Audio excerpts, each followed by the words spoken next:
Radiografia di un delitto, di nuovo per parlare di questo duplice omicidio che è costato la vita a Elisabetta Leder e alla piccola Arianna di 2 anni. In pausa pubblicitaria appunto ci domandavamo ma perché uccidere una bambina di soli 2 anni con questa efferatezza? Sono situazioni terribili che non vorremmo mai sentire, nemmeno noi come media, credo, Russello, raccontare.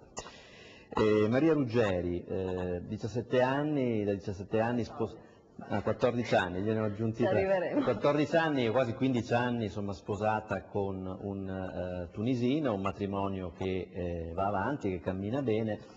Quando è successo questo episodio, come l'avete commentato?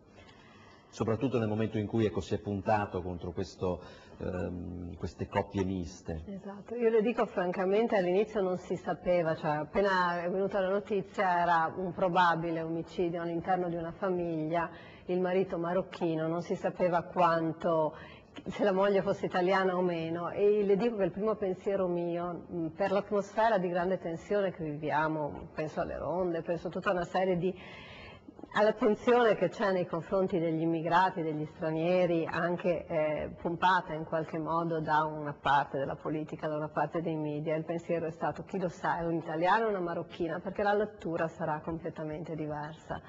Di fatto si è vista un'italiana e quindi siamo qui a parlare di un episodio di criminalità all'interno della famiglia e di coppie miste insieme, che come dire, non sono 2 temi che vanno immediatamente insieme, però l'episodio ci porta poi a tentare di capire che la normalità della coppia mista è un'altra, non è quello che è accaduto. Per cui le dico, il primo pensiero, oltre al dramma e all'orrore di vedere una bambina e una madre uccise dal compagno, è stato quello.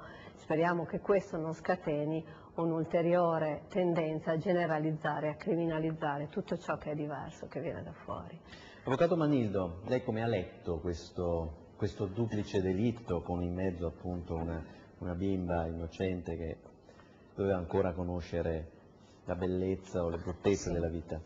Beh, ovviamente è un delitto che mi ha molto sconvolto, però non l'ho letto come in realtà leggo molto spesso i delitti che avvengono nell'ambito delle famiglie, perché in questo caso eravamo particolarmente sconvolti perché è stata uccisa una bambina, però in realtà anche nell'ambito delle tragedie familiari che succedono in Italia tra coppie italiane molto spesso poi c'è l'uccisione dei bambini.